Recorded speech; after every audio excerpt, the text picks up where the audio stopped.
Oi pessoal, tudo certo? Hoje então trouxe para vocês um tema que vai complementar algumas das visões já trazidas aí no canal, sobretudo os assuntos relativos ao niilismo, a questão da axiologia, que seria a questão aí dos valores, certo? Que muito trabalhei no canal e que também, né, foi comentado em várias lives aí, aliás, várias não, duas, né, das últimas lives que eu fiz no canal. Para quem não assistiu aí, os vídeos ao vivo, né, as lives estão aí também dentro do canal. E então nessas lives trabalhamos algumas coisas relativas a valores também e a relação dos valores do niilismo daí em diante. Então eu estava relendo a estética do Hegel. E para quem não sabe, estética, né, a filosofia da arte do Hegel. Na verdade, o Hegel traz como uma ciência da arte. E então, em determinado momento ali, encontrei algo bem que pode complementar algum desses assuntos nossos, que é precisamente aí o conceito de divina ironia genial, trazido na verdade pelo Schlegel, e que, né, tem a ver com Fichte também e outros pensadores, mas que o Hegel critica. Então eu vou relacionar, na verdade, fazer uma ponte aí entre este conceito, né, que já estava ali então na cultura alemã, e traçar então essa ponte com isso vinculada a algumas questões dos valores que a gente vive atualmente e mostrar como que é interessante que aquilo que antes era tido como um produto do gênio, né, ou seja, por um indivíduo específico, após uma questão mais vinculada ao niilismo, né, no sentido histórico, ela passa a fazer parte quase que de grupos de indivíduos, né, mais amplos, por exemplo, como aí é tido dentro da androsfera, no sentido aí, inclusive da Black Pill e daí em diante, né, como toda essa questão do niilismo ela envolve essas questões, e eu acho que um pouco este conceito de divina ironia genial do Schlegel, ele joga luz aí pra gente, né? Eu vou mostrar também a crítica do Hegel, e na verdade eu vou criticar o Hegel pela crítica dele. Certo? Então, primeiramente eu vou ler aqui alguns trechos do livro, só para vocês entenderem o contexto, depois vou ver fazer essa crítica do Hegel, e então fazer então a ponte com essas questões mais atuais aí, né? Então, este livro aqui, da Estética do Hegel, essa versão que eu tenho. Então, o trecho é assim: tal é a significação geral da genial ironia divina. Então, aqui ele já vai dar aí a significação geral deste conceito, né? Consiste ela na concentração do eu, no eu que rompe todos os laços e só pode viver na felicidade que lhe oferece a fruição de si próprio. Então aqui a gente já vê aí uma relação com, né, o que eu tenho chamado inclusive de filosofia egóica, certo? Para quem acompanha os vídeos e tal, né, isso aqui teria tudo a ver com essa fruição de si próprio e daí em diante, né? E foi Frederico Schlegel quem inventou esta ironia, e muitos depois dele tagarelaram sobre tal assunto e hoje voltam a tagarelar. Então, né, o próprio Hegel aí coloca isso já de um modo, para ele, né, crítico. Porém, aqui a nossa ideia é justamente ver isso aí não da perspectiva do Hegel, e sim de uma perspectiva mais ampla, né? Então, isso aqui, né, este conceito e essa fruição do eu, essa concentração do eu, né, isso que ele está falando aqui, basicamente, no eu que rompe todos os laços, só pode viver na felicidade que lhe oferece a fruição de si próprio, enquanto isso, na verdade, enfim, está muito mais próximo de nós hoje, né, do que os próprios conceitos do Hegel. E aí ele continua. Outra expressão da negatividade irônica reside na afirmação da vacuidade do concreto. Então, para ele, esta ironia, quando a gente exacerba tudo de um modo irônico, por isso que é a divina ironia genial, no sentido de que seria uma ironia exacerbada da qual o gênio seria capaz, na medida em que ele vê o mundo como apenas um meio, né, algo que ele pode brincar com ele. Certo? Então, essa é uma característica que o Schlegel se referia ao gênio, ou seja, que ele seria aquele que poderia ver o mundo com um olhar inocente, um olhar da criança, por exemplo, e então trataria o mundo quase como um objeto. Por isso que ele pode ser irônico com tudo. Por isso que ele não vai tomar as coisas de modo sério, mas de modo irônico. E aí ele continua, né? Essa negatividade reside na afirmação da vacuidade do concreto, ou seja, na nulidade das coisas, né? Do moral, de tudo que é rico em conteúdo, na afirmação da nulidade de tudo o que é objetivo e possui um valor imanente. Então aqui já entra a questão da axiologia, a questão dos valores e o que eu já trouxe no canal aí. Quem aí acompanha os vídeos sobre Skinner também já está acostumado com essa visão dessa vacuidade do próprio moral, né, na medida em que esses valores são criados, etc. O próprio Nietzsche traz um pouco, ou bastante disso, na verdade, né, na sua filosofia moral, ou na sua filosofia da crítica da moral. E aí ele continua. Quando o eu adota este ponto de vista, tudo lhe parece mesquinho e vão, a não ser a sua própria subjetividade, que, isolada, fica também vazia. Por outro lado, o eu pode não se sentir satisfeito com a fruição de si próprio, achar-se incompleto e sofrer a exigência de qualquer coisa firme e substancial, de interesses essenciais e precisos. Disso resulta uma situação infeliz e contraditória, com o sujeito a desejar a verdade e a objetividade, mas impotente para se arrancar o seu isolamento, a sua fuga, aquela interioridade abstrata e insatisfeita. Só que ele, né, como ele está fazendo uma crítica disso, ele está colocando aqui o ponto que para ele é negativo. E que de fato ocorre, a gente vê isso aqui como, inclusive, uma consequência psicológica do niilismo. Na live eu estava discutindo parte disso, que no primeiro momento o niilismo ele gera isso, certo? Mas não que isso deva ser o estado permanente, certo? O Hegel ele faz o oposto do que nós tentamos fazer aqui, ou seja, ele quer voltar para o moral e para a objetividade quando chega-se nesse estado, enquanto nós queremos superar esse estado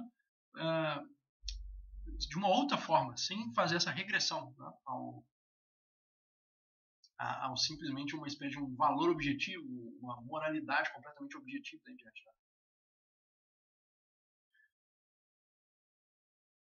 Então, ele continua. Cai então numa espécie de lânguida tristeza de que já havia sintomas na filosofia de Fichte. A insatisfação proveniente dessa quietude, desta impotência que impede o sujeito a agir e a alcançar o que quer que seja, ao mesmo tempo que a nostalgia do real e do absoluto o obriga a sentir o vazio e a realidade, que são uma espécie de expiação da pureza. Essa insatisfação engendra um estado mórbido, o de uma bela alma a morrer de tédio. É até cômico assim, né? Uma bela alma a morrer de tédio. Isso é interessante, que a gente vê nos meios, inclusive da androsfera, né, em termos psicológicos, esse sintoma, ou seja, o obriga a sentir o vazio e a irrealidade, que são uma espécie de expiação da pureza. Proveniente dessa quietude, dessa impotência que impedem o sujeito de agir e alcançar o que quer que seja. Então, aquelas pessoas que já chegaram em estado em que elas acham que não devem agir, inclusive a própria religião pode levar também a esse estado, né? Ou seja, aquele estado de observar tudo de um modo vazio, e a partir então deste vazio você não quer mais fazer nada, porque se tudo é vazio, para que você vai agir? Né? Então, mas o Hegel também ele não faz ele não volta esse problema para o problema da moral e inclusive com a questão da religião também. Por quê? Porque se a gente leva a moral, né, objetiva, religiosa, etc., à frente, a gente também chega a esse mesmo estado. Tá? Daí o Nietzsche faz a ponte entre a questão da religião e do niilismo. Então, é a religião que produz a longo prazo um próprio niilismo. Por quê? Porque ela mostra que o mundo é vão. Se o mundo é vão, né, os próprios valores com o tempo, todos os valores, inclusive superiores, que foram criados historicamente ao longo do tempo, eles vão caindo por terra um a um. Porque se tudo é vão, então até os valores são vãos. Né? Então, quer dizer, esse movimento niilista que parte de dentro dos próprios conceitos e atos religiosos em diante, e ele que a longo prazo acaba gerando esse desmantelamento dos próprios valores. É por isso que o Nietzsche chama alguns pontos religiosos ali de dinamite, né? Ele chama dinamite cristã. Ele está falando de dinamite no sentido de que tudo isso vai ser explodido a longo prazo. No início tudo tem um pretexto bom, mas a longo prazo isso vai dinamitar, digamos assim, né? Tudo isso vai explodir. E, em parte, então o Hegel ele quer voltar para um lado moral, mas ele esquece disso, né? Ou pelo menos ele não prevê isso, de que na verdade esses mesmos efeitos eles podem ser gerados justamente por esta outra moral, inclusive, né, de tipo religioso, com a qual ele tinha um vínculo, né? Ele tem todo um vínculo absoluto, que tem a ver com a ideia também de Deus, né, em diante. Né? Então o Hegel ele mistura um pouco uma questão mística com uma questão filosófica e faz todo o sistema dele. E aí ele continua. A alma verdadeiramente bela age e vive no real, mas o tédio resulta do sentimento que o sujeito tem da sua nulidade, do seu vazio, sua vacuidade, bem como da impotência para escapar desse vazio e para adquirir um conteúdo substancial.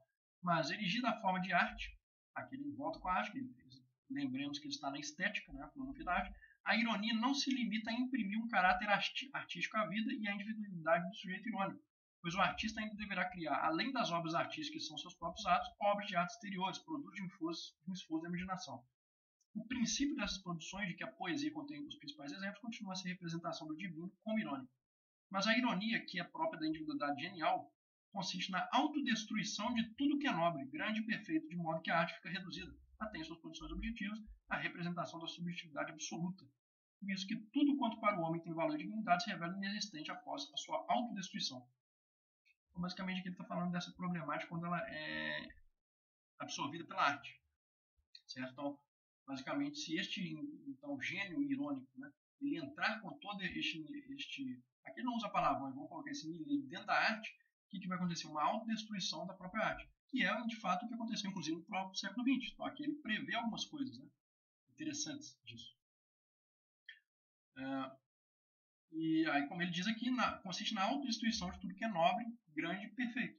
Então, basicamente, quando o indivíduo ele toma a consciência de que é dele que provém também todo esse valor, é natural que ele passe a ser um destruidor também, se a gente pensar bem, né? Então, todos aqueles valores que existiam, toda aquela arte também antiga, ela começa a cair por terra, certo? Mas aqui ele também não coloca a possibilidade de que não, primeiro, que não necessariamente tudo deve ser destruído, tudo que é grande e nobre artisticamente não deve ser necessariamente destruído por esse indivíduo irônico.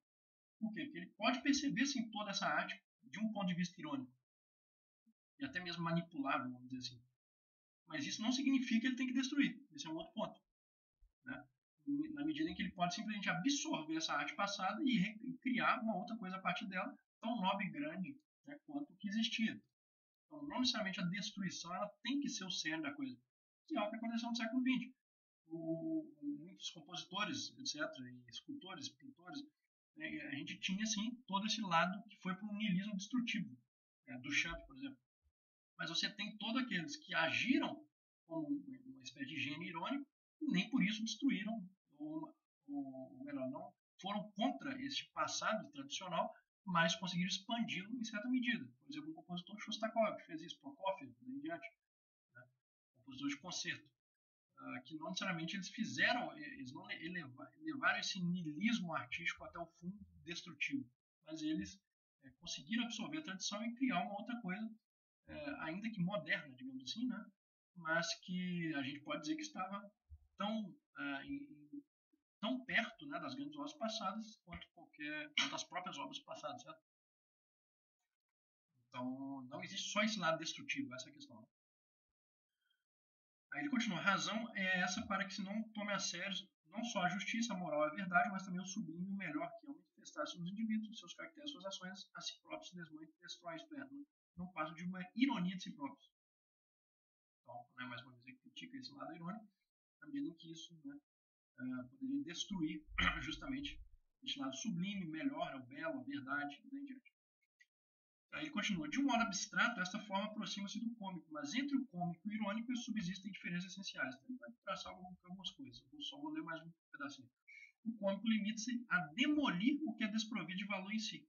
Isso, inclusive, o Stirner já trabalhava na sua estética também. Tá? Para quem não leu aí o texto sobre arte do Stirner, o Stirner coloca o cômico como aquele capaz de destruir os valores. Então, ele que fica reciclando os valores. Na comédia, ela recicla os valores. E se a gente pode rir de alguma coisa, significa que a gente não adora mais aquela coisa. Se você adora uma coisa, no sentido quase santo, né, santificado da questão, você não vai rir daquilo. Por exemplo, se uma pessoa adora o Estado como um ente que deve existir, quando você fazer uma piada do Estado, ela não vai rir. Né? Ela vai achar que aquilo ali é uma ofensa, né, para ela. Se você faz uma piada com a ideologia da pessoa, ela não vai. Por quê? Porque ela toma aquilo como uma santidade, né? Como algo quase de fé mesmo. Enquanto justamente o cômico, então, quando ele vai fazendo essa ação, né, de fazer as pessoas rirem de algo, ele vai naturalmente fazendo com que as próprias pessoas fiquem superiores a essas ideologias, a essas coisas. Né? E ele continua. cômico limita-se a demolir o que é desprovido de valor em si, um fenômeno falso contraditório, uma extravagância, uma mania, um capricho particular que se opõe a uma paixão poderosa, um princípio ou máxima que nada justifique e que não resiste à crítica. E outra coisa é repudiar e renegar todos os valores concretos. Isso seria a ironia, né? Todo o conteúdo substancial existente no indivíduo que é mais renegado e repudiado pelo próprio indivíduo, pelo senhor desses valores desse conteúdo. E tal indivíduo se pode dizer que é dotado de um caráter mesquinho e desprezível e que suas negações só revelam fraqueza e inferioridade moral. Então aqui que vem minha crítica ao Hegel. Ele quer criticar essas coisas não por um outro viés, poderia até ser criticado, mas simplesmente ele começa a atacar o indivíduo, quase como se fosse quase como se fosse uma feminista que vai criticar ali o conteúdo masculinista, não pelo seu conteúdo em si, mas vai começar a falar que o cara vai dizer, você é feio, por que você fala isso? Ou seja, um ad hominem, né? Vamos dizer assim, né? Então, o Hegel ele não consegue atacar essa ideia de um modo substancial. Ele começa a simplesmente falar isso aqui. Esse indivíduo que tem isso, ele é dotado de um caráter mesquinho e desprezível. Suas negações só revelam fraqueza e inferioridade moral. Mas como assim? Isso não refuta toda essa questão. Né? E ele continua essa crítica. Assim acontece com a diferença entre irônico e cômico. Mas aqueles que se comprazem com tal destruição são sujeitos maldosos e inaptos, incapazes de aspirarem a fins firmes, importantes que, se alguma vez determinam o fim alcançado, logo renunciam e aniquilam. É uma ironia fundada numa falta de caráter, essa que os partidários da ironia mais apreciam. Ou seja, ele só faz um ataque moral, né? Ele continua no ataque moral, mas não consegue refutar isso de um modo, enfim, no plano das ideias mesmo, né? Da lógica, etc. Eles chamam esses sujeitos maldosos, inaptos, incapazes e tal, e não passa disso. Okay? Então, basicamente, é isso que eu queria mostrar para vocês. Né? E a ponte entre isso e algumas questões atuais é precisamente, então, acho que já está claro, né? Como que a gente vive, então, uma época onde isso que, na verdade, o Schlegel ele colocava no indivíduo quase como um indivíduo genial, né? Daí a divina ironia genial, como algo separado e puramente de um indivíduo específico, que seria o gênio, né? A gente vê isto, na verdade, adentrando partes da cultura. Então, isso não está agora apenas dentro daquilo que seria o indivíduo genial. Talvez por quê? Porque talvez foram esses próprios indivíduos geniais, sim, que fizeram isso a partir de obras, de arte, etc. Mas isso foi se espalhando, né? Então, você tem isso hoje, né? Uma amplitude maior, né, que tinha na época do Hegel, onde isso se dava apenas de um modo bem esporádico.